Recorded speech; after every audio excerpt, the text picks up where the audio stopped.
nze lwa Masaka Prosper nga omugenzi Archbishop abadde mutabani wange nga nze ndi kojjaawe. Tulina bingi bye tujjukira ku mugenzi Archbishop. Atumbudde nnyo Kereziya ku sayidi ey'omwoyo, atumbudde nnyo Kereziya by'enkulaakulana.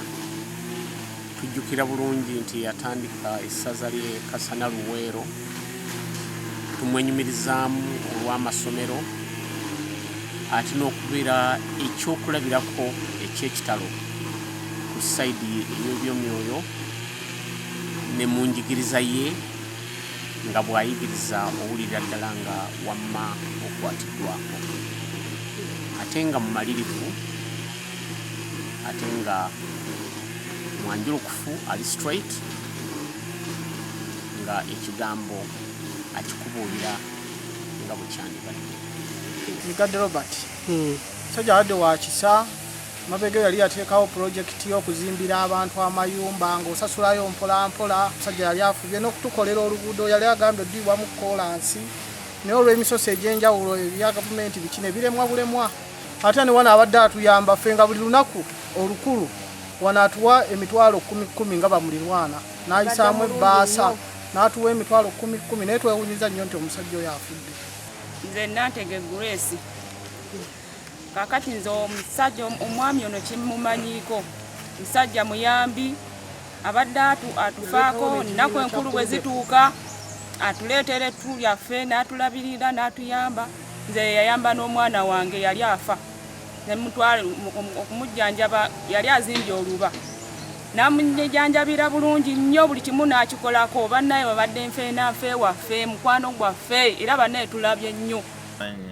Manya gange nze Mbikyukya Yozefu, Ssaabasumba w'ekisomesa kino eky'Ekyabakadde. Tuli mu nnaku nnyingi kubanga mutuufu n'amaanyi ge tulina mati kubanga omwana ow'okkaala Ssaabasumba waba muzaala we Mmanga n'eno Kereziya ye yawomamu omutwe okugizimba wano. Kitalo nnyo, kitalo ddala, kubanga nga ffe abatuuze ab'okukyalo buli 26 tubadde tubeera naye Desemba, asabira wano ng'omwana ow'okukyalo ate n'amala n'alya n'abantu be ab'okukyalo.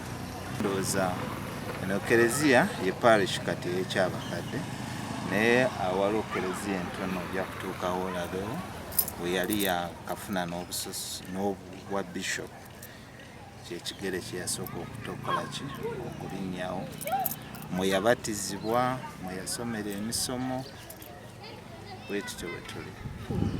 Ekyalo kino Kyabakadde ebintu byakoledde ddala ddala, sookera ddala kati ng'okusembeza Kereziya eno okugizimba ng'Abakristu nga bafuna bye bakuŋŋaanira ne bava mu Kereziya eri entono.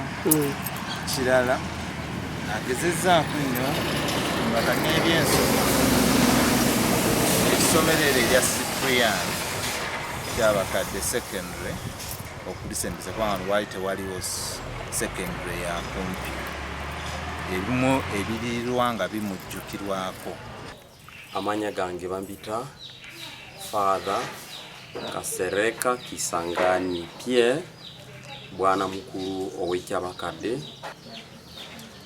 Olwaleero tufunye amawulire ag'ennaku ag'okufa okwa Ssaabasumba Dr. Cyprian Kizito Lwanga, omwana ezaalwa ey'Ekyabakadde.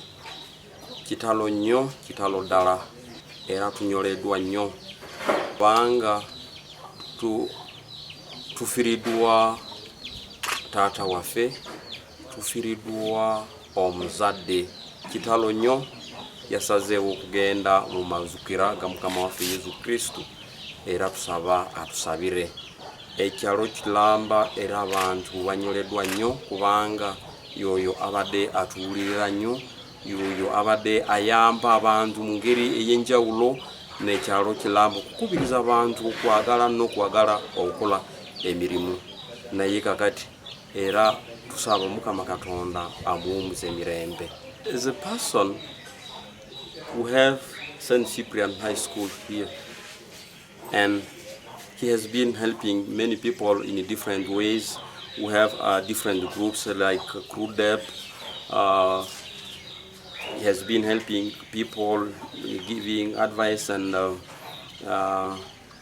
in other helping also people to access, like I see, for example, for border, he could help them to access centenary bank so that they could even get new motorcycles, and then from there they could be paying in different stages. So he has been really he has been helping not only physically but spiritually, psychologically, and morally, physically, and also the monument he has left is the church.